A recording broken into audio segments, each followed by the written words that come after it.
Welcome back to your newest favorite podcast, Beards and Bitcoins, where BitBoy and J-Chains get together each week to talk about crypto and things happening in the community. They will bring you some special guests and giveaways, so make sure you're subscribed. For all show-related news, you can find the guys on various social media outlets. Everything is listed on the official show Twitter account, @BeardsBitcoins. Now, without further introduction, two dudes that have beards, like Bitcoins, and want to talk to you about both, BitBoy and J-Chains. Hey guys, welcome back to your favorite podcast, Beards and Bitcoins. I'm your co-host, BitBoy, and I'm joined by our co-host, J-Chains, and also our special guest today, Crypto Wendy O. Wendy O! What's up, Wendy? How you doing? I'm good. Thank you so much for finally having me, guys. Oh gosh, what is that? Finally. Finally. We're on our 13th episode, Wendy. 13th? Okay, all right. That's okay then. Still kind of new, but we're working in there, so we are happy to have you, that's for sure. Quick shout out to our show sponsor, HODL Fuel. If you've never tried it, you should, hodlfuel.com. You can also find them on Twitter @HODL Fuel. Use promo code BeardsBitcoin. Save yourself 10%. Get some coffee. It's delicious. I think we got an award for last week. There was the Christmas meme thing or a Twitter contest. There was one that came out today. It was pretty funny from some guy. I think his name was Boss Ross, something about some joke about fiat. The joke was, what car will you never see a Bitcoiner ever drive? I saw that. Fiat, whatever fiat. Oh my God, that's so dorky. Well, I saw in the news today, it was interesting just how our world changes. You know, today there was a big announcement talking about how there's a new car manufacturing plant going to Detroit, which is big because they've lost a bunch of them. And it was actually a Fiat Chrysler plant. And I thought to myself, get that out of here. I don't want to see that, you know. Get it out of here. So, Wendy, have you tried HODL Fuel? I actually I actually drank it this morning. I have a bag here, and then I'm going to be giving 2 bags of HODL Fuel coffee out at my meetup at the Blockfolio offices this Saturday. Oh, if you are in the California area, you should attend that. Yeah, it's going to be freaking awesome. So can I announce it? Yeah, sure. Go ahead. So I am going to have a meetup Saturday, which is 12/8/2018. I'm going to have it at the Blockfolio offices in Santa Monica. It's on my pinned message on Twitter. Monetary unit is going to be airdropped. Well, I'm going to be airdropping 800 coins, or 500 coins, but it's an $8 value to the first 30 guests. Flex One, a hardware wallet, they're going to be there. They're going to give away 1 hardware wallet. It's a value of $225. Everpedia is going to be there. They're giving away T-shirts, and I'm going to give away some HODL Fuel coffee. Well, I have a bone to pick with Everpedia. Okay. They came out with their 30 under 30 list. And Wendy was on it, and Crypto Breakfast was on it, and Shil Nye was on it, who will be on our show next week. So 3 of our guests on the podcast, and I was not included. I'm very upset about that. Maybe I'll tell him. I'll tell Larry. I'll be like, Larry, gosh darn it. Well, I mean, it may have something to do with the fact I'm 36, but that is totally beside the point. I feel like, just by my face, I look much younger, I think. So they should have thrown me in there. But You got a good skin, dear. Thank you so much. I appreciate that. He moisturizes, I'm sure. I do. Do you use your wife's oil of Olay? I use everything. I use her shampoo. I use the whole 9 yards, Aww. So, yeah. Well, cool. Well, so we've got a meme contest going right now. We're giving out a bag of HODL Fuel. Are we going to do a contest this week, J-Chains? Yeah, I think that we should just check our Twitter account when we post this episode. It'll be the tweet following. We'll do the contest tweet, so be on the lookout for that. It'll drop tomorrow or Thursday if you're listening to this. It'll be the day that you're listening to us. So look on Twitter Thursday. Awesome. Well, cool. Well, it is that time of the show where we do Twitter shout-outs, which are brought to you by Crypto Movement, crypto apparel for the crypto enthusiasts. You can find them at Crypto MVMT, at Crypto Movement, also on the web at the web www.crypto-movement.com. So it's time for the Twitter shout-out where we shout out people on Twitter that we think are doing big things. Who you got this week, J-Chains? I'm going to give a shout-out to my man Eljaboom. You can find him at Eljaboom, ELJABOOM. on Twitter.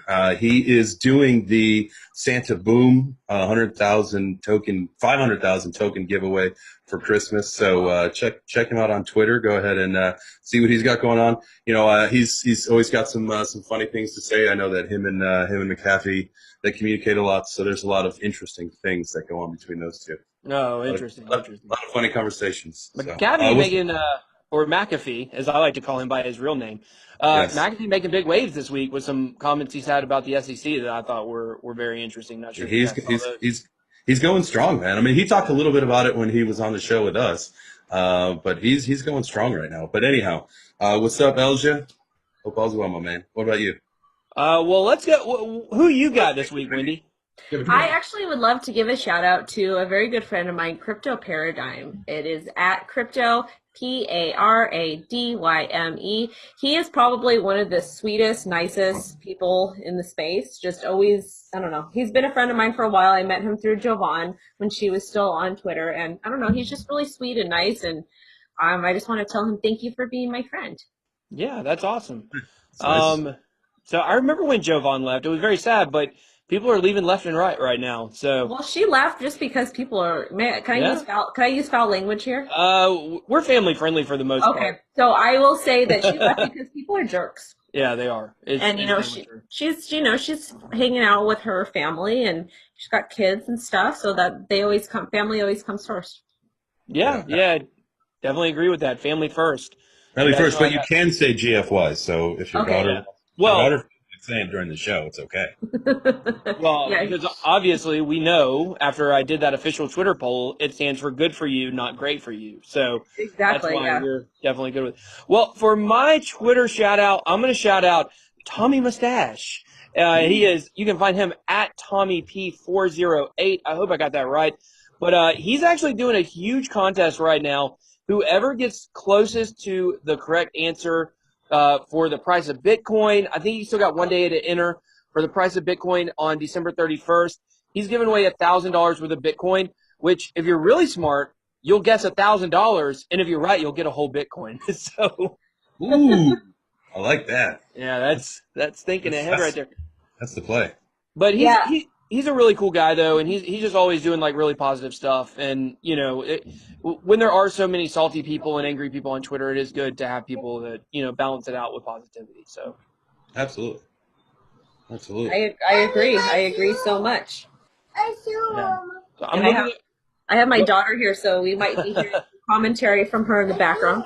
Does she do TA or what? She can say things. Do you want to talk about the different things that Mommy has taught you? Do you want to say some things for Mommy's friends?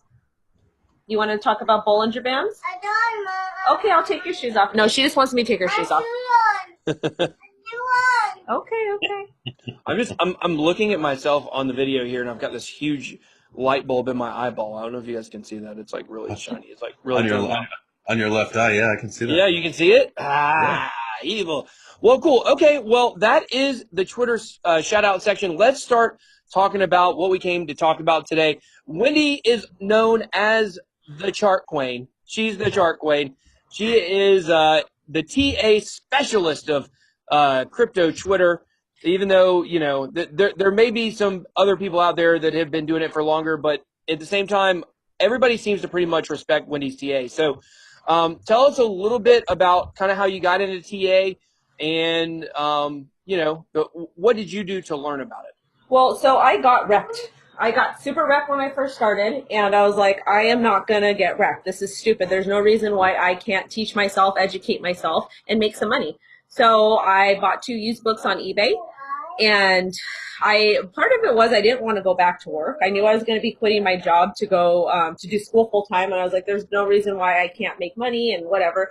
So I did. I bought these 2 used books on eBay. I believe it's the technical analysis. It's like either the idiots or the dummies guide to candlestick charting and technical analysis. So I read those, read part of them.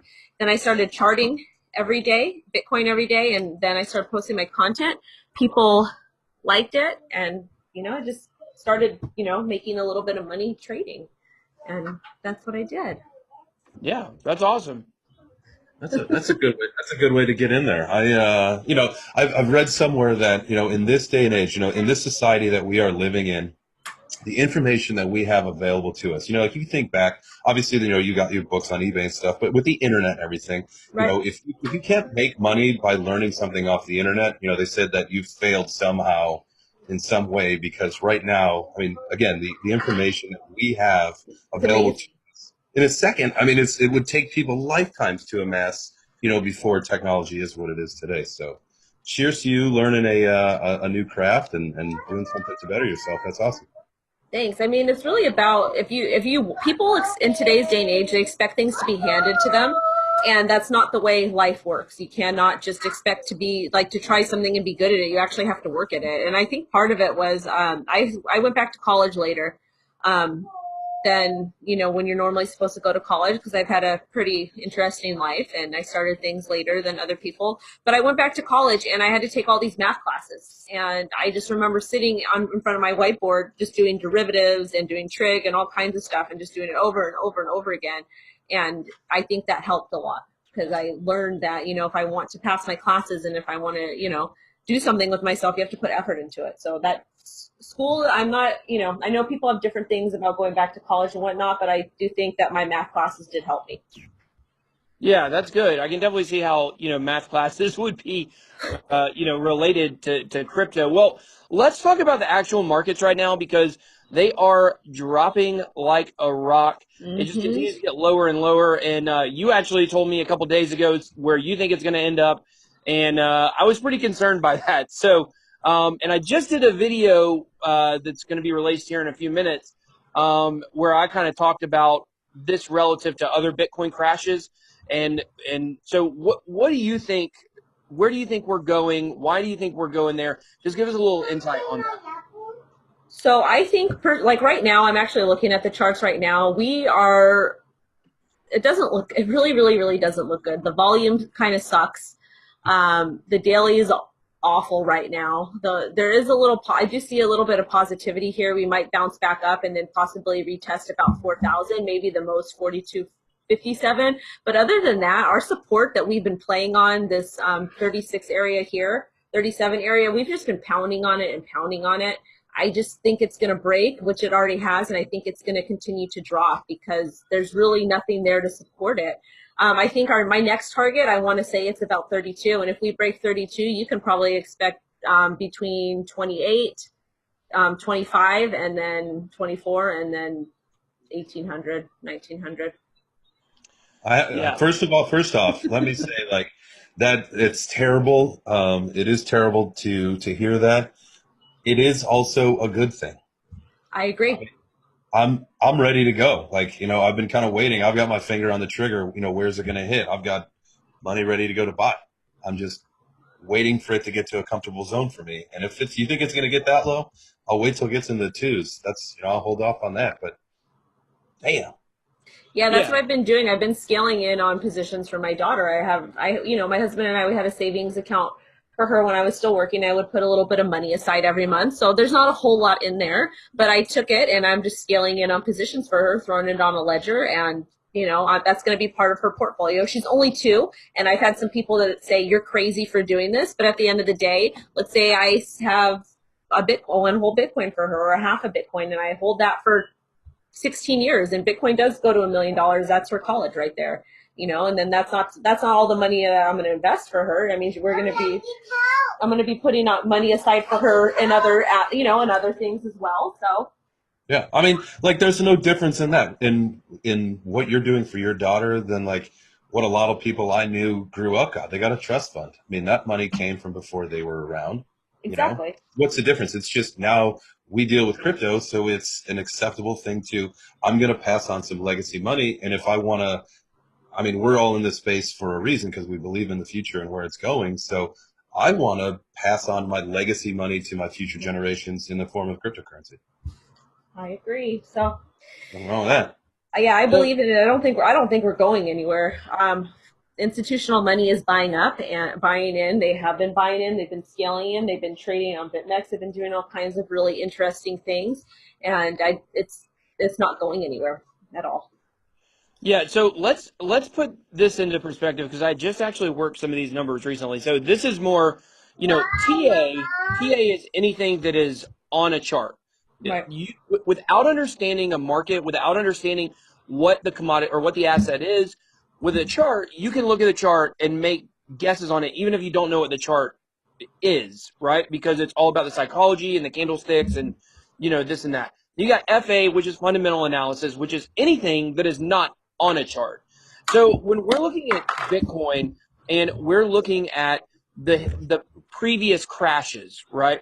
So the previous crashes, the biggest one ever was 87%. That's when Bitcoin went from about 1160 down to about $200, somewhere around that range. If we were to go to 1500, which is what some people are starting to call for, that's a 97% drop. That would be 10% higher of a drop than Bitcoin has ever had before, when now we have, more products, we have more progress in the space. So for me, when I'm looking at this and I'm trying to figure out, okay, where could we realistically go? For me, I'm looking at that 87% number, because when we've been looking at a lot of these altcoins, they've dropped 97, 98%, and Bitcoin at 3,500 has only dropped 82%. So to get that other 5% to put it around the all-time high, the all-time biggest crash, it would be about 25 to 2,700. So that's where I'm looking for it to go to, honestly. I think that's probably about the range. I don't see it going sub 2, even though like right now the volume at 3 is like really, really, really crappy. I think it will pump up a little bit, but what do you think about that? Do you think that that's a realistic target, 25 to 2,700? Do you think that the previous crashes even matter? Or what do you think? What are your thoughts on that, Wendy? I think that those are important to look at. History is extremely important, and that's why TA is really awesome, is because TA and looking at these charts, you can essentially go back and you can see all these corrections and whatnot. 25, I'm looking at the chart right now, and I have the area 24,441 marked as an important level for me as of support. So I do think that is 2,400. 2,441. That's a very important support area for me. So, you can even say 25, because I'm zoomed out really far. But oh, honey, your shoe, I'll fix it.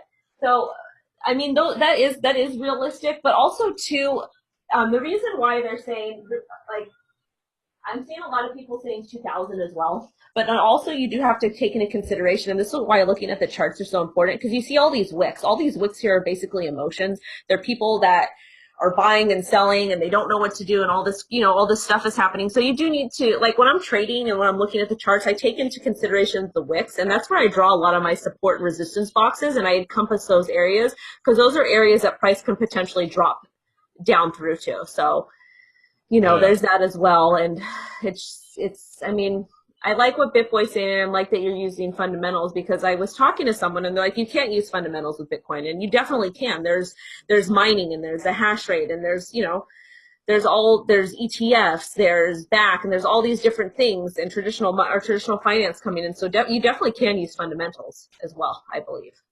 I mean, there's a saying, right? History repeats itself. I mean, this is a proven model. Yeah. Granted, Bitcoin is a kind of a new exploratory thing, but history repeats itself. That's something we know as human beings. So maybe that's a smart way to go on it. Another thing too is, you want to talk about history. There was like anytime there's been some kind of currency, like when I say currency, I'm talking about like gold and silver and tulips, all kinds of, shells, even shells, if you go all the way back to, caveman days or whatever. There's anything that you can exchange that other people think is valuable, it's going to stay. It's not going to go anywhere. And I think with Bitcoin, I think our society, we've evolved so much, and we're so reliant on tech. Bitcoin is tech. If you break it down, any way you break it down, it's technology. I mean, the future is technology. There's no doubt about it. Yeah, I mean, we rely on smartphones. I'm talking and I'm looking at you guys via technology. I see your beautiful, your studios. All I thought you were gonna say face. Oh. Your beautiful beards. But no, I see. We're so heavily reliant on technology. So why not move over to a digital currency and get rid of credit cards and get rid of look at checks, for example. That's so crazy, isn't it? That people still write checks. Who writes checks? Well, my husband still writes checks. I have to. There's a bill that I have, and I have to pay it with a check. It's the most annoying thing in the universe. My husband is that way. If we can't sign up for auto pay, he will write a check. So, and it's another thing I want to bring up too, is if you look maybe, I don't know, when did credit cards first come out? Like the mid 80s? Yeah, like 70s, 80s, something like that. if you look back, there's still people that are writing checks, but there are certain there's a certain age group, Yeah. and those are the people that were like adults writing checks when credit cards came and took over, whatever. And they're the older generation, and I think the newer Matt, we're going to really see mass adoption with the younger generation, like people that are our kids' age, and I think that's really when it's going to fully take effect in the next like 20 years from now, because they're going to be using it, they're going to be reliant on it. You know what? I think the Cash App, and there's a couple apps that are kind of very similar to it, right? But to me, the Cash App has made it so easy. I think, and I've read that, one thing that they're coming up with and they'll have soon is you'll have a wallet address. So you can either send to or do whatever you need to do or send from like an exterior address to your Cash App wallet. You can cash out in cash and then you use your card, however it works. But, I think that's like one crazy close step to mass adoption, because I can take money from my checking account and buy Bitcoin within 30 seconds. It's easy. Finally, it's easy. Now I just need all I need to be able to do is send stuff from outside, from other wallets or exchanges or whatever I have, so that I can just swipe a card in the store and I'm, basically spending Bitcoin to do it. Well, does Cool Wallet, don't they allow you to do that with their card? Or I have not tried it. I don't know. To do what now exactly? Can you bring your Cool Wallet into a grocery store and buy groceries with it, or is that something else? No. I think if they accepted cryptocurrency, you could. Okay. Okay. No. So you're thinking of crypto.com. Okay. Is there a card? Monaco.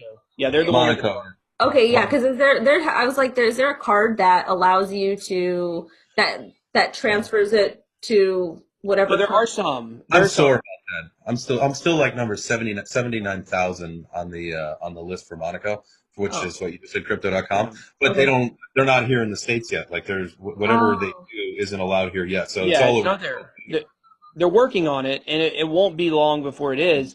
But right now, I mean, there are options. There's BitPay. But some people don't like it because, I think they take a percentage or whatever. But there are ways to do it. I know Andy from the Coin Boys, always wagging that finger, preaching adoption. I know that he used BitPay for a long time. He paid his down payment for his car that he had before it got wrecked, not REKT, in real life wreck. Yeah. So he paid for that with crypto. So there are ways you can do it. I think, right now, the amount of places where you can spend crypto at is decreasing because, if you were thinking about accepting it last year and then this year you would look, and if you did accept it, now you're down 80, 90%, then, where is the, motivation?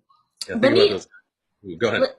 I'm so rude. I always interrupt all the time because my brain goes so fast. I have all these thoughts all the time. But how do you guys feel about people using instead of using like Western Union and MoneyGram?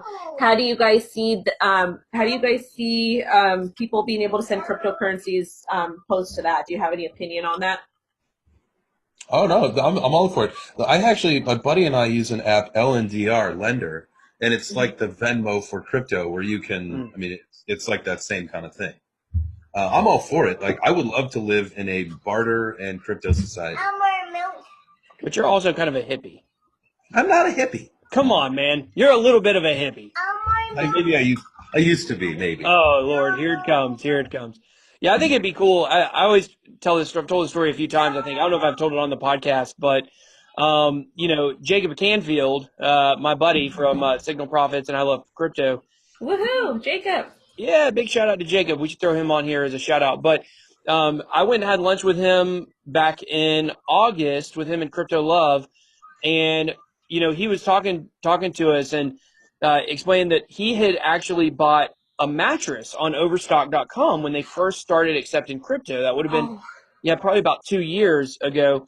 And now that mattress, well, not now, but in the bull run, that mattress, the amount of crypto he spent on it, it was worth $400,000. Oh, nice. Oh, that's really cool because, well, not but two things. The first thing, oh, did I forget? No, the first thing, the person that actually introduced me to crypto used to buy computer parts with it. Like, in 2011, 2012, and all his those parts for the computer, they're all broken now because he used them to do whatever he was doing. So those broken computer parts are worth like millions, or not millions, but like thousands of dollars, and they don't work. And then I was going to say that there's the OTC desk that I work with, crypto space. They're actually putting ATMs in different parts of the United States and in Mexico, and these BTMs, you can actually pay your bills on them, and you can buy stuff directly from Overstock. Wow, that's interesting. So I recently made a security video, which I'd like to talk with you about security in just a minute. But I made a security video about SIM card swapping, and I've been like, my brain has been killing me just thinking about how vulnerable we all are for different reasons, and I'm taking a lot of steps to try to fix it. But somebody tried to hack my bank account just on Monday, and so today I had to go to the bank. I had to get all this stuff sorted out. Luckily, they weren't actually able to do anything because there's like some different levels of security on my bank account. But I went in there and I was talking to the banker, which, right, that's the enemy of crypto. We're always talking about the banker and, yada, yada, yada.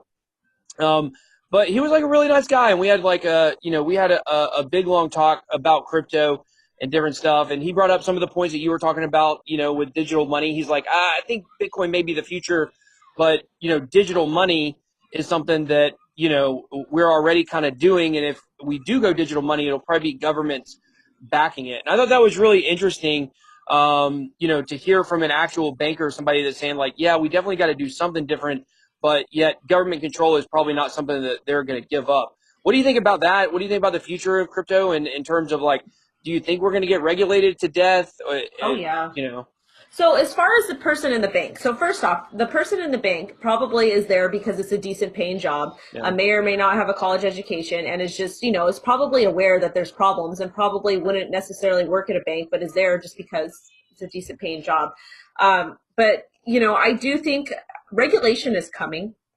I think it's coming, and I think it is a good idea. I know a lot of people are mad at me for saying that and don't like that I say that, but at the end of the day, it's not like any of these people are going to like try to actually overthrow the government. The government's here. Like we can't, no matter if you look back in history, there's always been some sort of government that's been dictating and regulating and doing whatever it is. Like even back to, I don't even know when, but forever, the government and regulation and people dominating other people, it's always been there.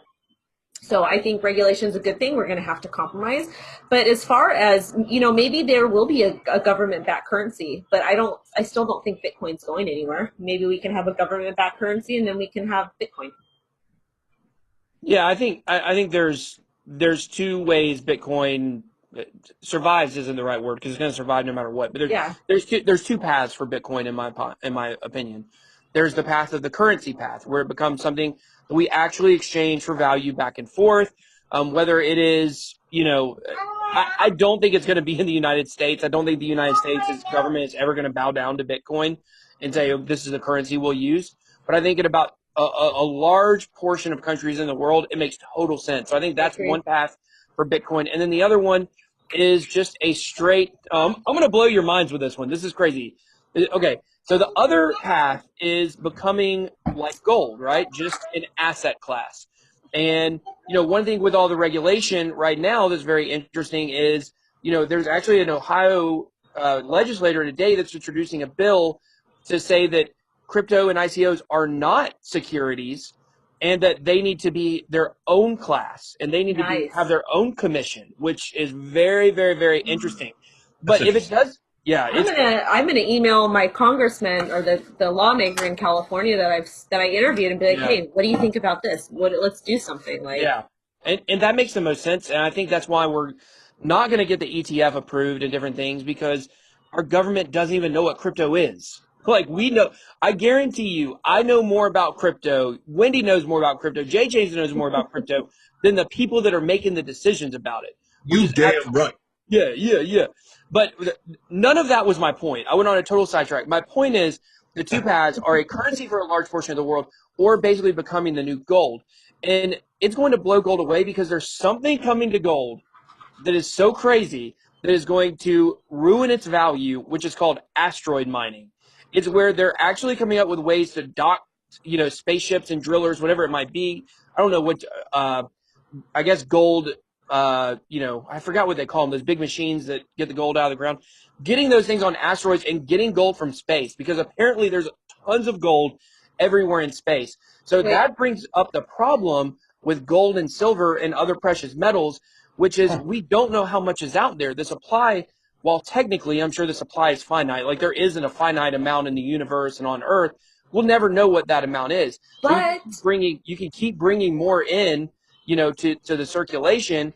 And each time you bring in, more gold in circulation, it devalues it. Whereas with crypto, we actually have a finite supply. We've never seen anything like this before. And so that's why I'm actually starting to think like maybe currency isn't the direction. Maybe having it for gold as a hedge and becoming the new gold and the new standard for what people use to hedge against financial crisis, is like that may actually end up being the true value of Bitcoin.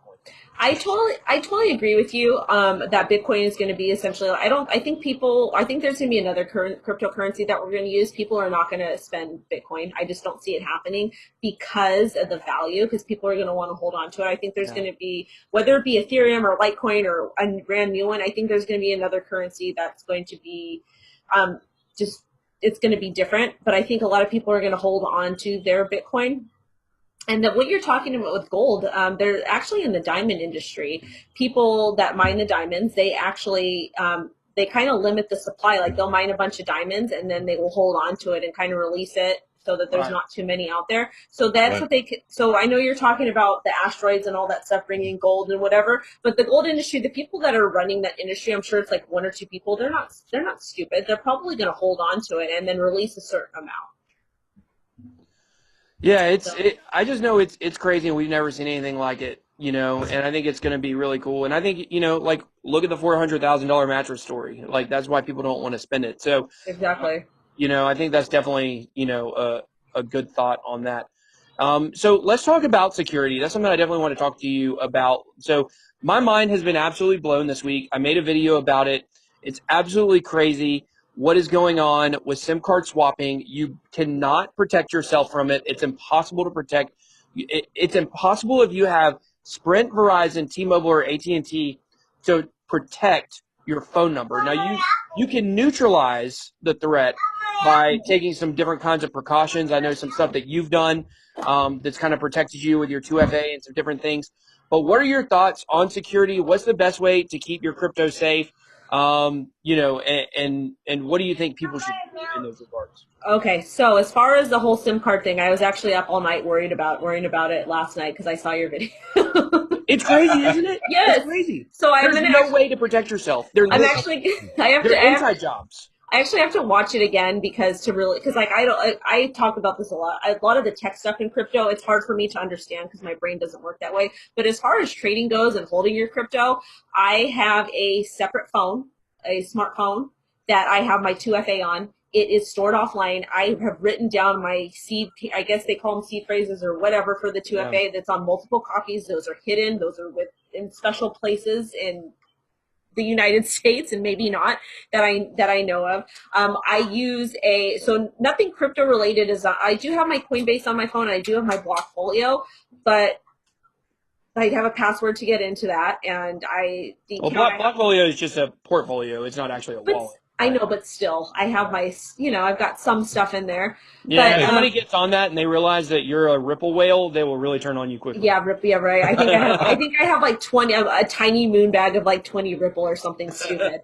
But then another thing that I do, because I do trade, I try to have separate email for every single exchange that I'm on, and I'm probably on like 20 exchanges, and that's crazy. I have different passwords for every exchange that I'm on, and I have the 2FA, which is on the throwaway phone, and I use a laptop that is not connected, that has nothing to do with me. It's under email addresses and things that are not related to Wendy at all, and it's there for trading, and I keep it offline, and it's only there for trading. So those are things that I do. Well, let me first off by saying I need to step up my security game. For sure. Like, wow. Like, I'm a bozo. Like, I trade on my phone. Yeah, like, definitely no. Well, you're about to, if you don't fix it before tomorrow, you're going to get wrecked when people hear this. No, well, I mean, I do have Coinbase because I do like if the price drops and I want to enter on something really quick or whatever, like I like to have that, but it's, so it is there. That's might not be the safest thing, but I do have 2FA but security is important. We're our own banks. Like, God, I'm telling you guys, I was freaking out when I figured all this out because I thought I'm safe. And I talked to somebody yesterday who got his hardware wallet hacked, which is really absolutely insane. Was it a ledger? No, it was a Trezor, but the whole thing was the long and the short of it is his seed phrase was stored somewhere on his computer, and so it in a file that he had that was stored in his cloud or whatever, and when you can't do that. He got SIM card swapped and somebody found it. They found it in 10 seconds basically, or they say it takes only about 10 to 15 minutes for these people to totally wreck you. So. Damn. Yeah, it's crazy. I have two desktops also. I have a crypto desktop and I have a regular desktop, and the crypto desktop is in a closet and has, it has a couple fun things on there. But other than that, all my stuff is backed up and it is manually written and it's in a lot of different places. Yeah, and that's why I just ordered a new ledger. Now I have two. I ordered one last week and I just ordered another one.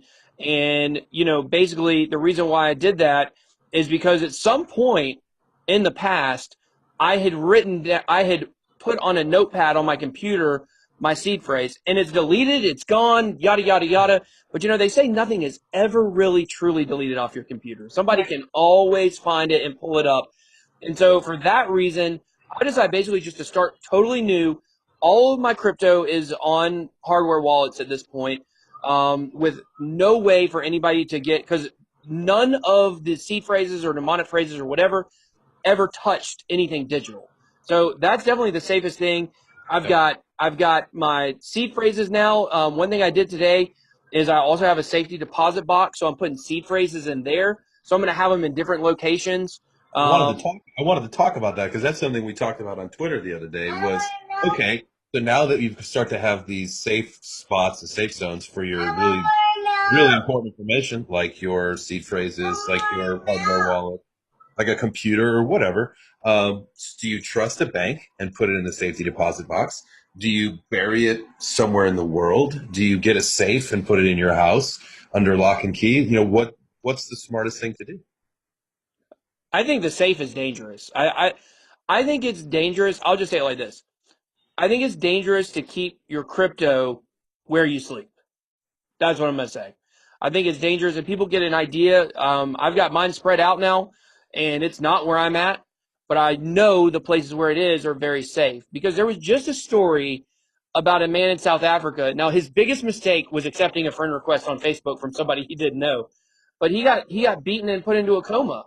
And, eventually, if you're close to where your crypto is and somebody's trying to torture you for it, then you're going to give it up, But if it's in a different place, like if a seed phrase is in a safety deposit box, for instance, that's in the bank, and you have to go in there physically, then that will make it where those people don't want to do that to you, And so that's why I think it's really, I don't mind telling people, like, my crypto's not here where I'm at. Like, I want you to know it's not here. So if somebody ever does want to rob me or whatever, then there's going to be a lot of steps that person's going to have to go through.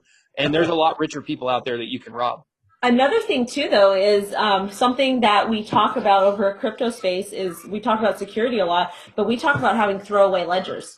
We have talked about having ledgers, like dummy ledgers that have a little bit of, Bitcoin on there and be like, hey, this is all I have. So, if somebody comes, that's interesting. Comes to my house, then they may or may not, there's going to be a couple different options for them because, I have things and my ledger may or may not be here. So, and then I might have stuff on other hardware wallets as well. So it's good to have a backup. I agree. Yeah, I've got about 8 hardware wallets. Jesus. But most of them are from reviews. So yeah, I have about 4, I think. So yeah. It's just rocking this one ledger. Well, the thing about the ledger is it can't hold that much. Yeah. Yeah, it can't hold. Well, it can hold any amount, but if you've never used a ledger before, because I had not until I got mine last week, you can only add so many coins to it. Right. Like, I think, and it depends that, like, if you add Bitcoin and Ethereum, then it can't hold much else after that. But if you add like a lot of smaller ones, like Tron or, Stellar or anything like that, it can hold like maybe 4 or 5 of them. So it can hold as many coins as much as you have in one coin. Like, it can hold all of them. You could have $1 million in Bitcoin and it could hold it, but you can't hold like 6 different coins on it. So, and ERC20, I'm not sure how it works with the ERC20s. I don't know how many you can put in there. You can have unlimited amount of ERC20s, Yeah. 20 tokens. I have a bunch of ERC20 tokens there, and I just remember I was so scared to transfer them over because I was like, but they're Bitcoin pairs, blah blah blah. Like I had no idea, but I have them all over there, and then you just have to go. But the thing about the Ledger, what sucks is you have to open up a third part, like a browser, and you have to plug it into the computer. So that's the only thing I'm not into about it. I actually reviewed another hardware. I did a review for a hardware wall, and it was completely mobile on the phone, and everything directly goes through. It was for Flex One. Everything directly goes through the mobile wall or through the mobile wallet, and you don't have to plug it in. So, oh, that sounds so much easier. Yeah, it was kind of cool, and one of the things I liked about it too is that people that don't have access to a desktop, you literally use your phone. Like, there's no option to use a desktop. Everything has to be done through your phone. I mean, that's smart. I mean, that takes care of some of the countries where they don't have desktops. Mm-hmm. Yeah. Exactly. They might only have a phone.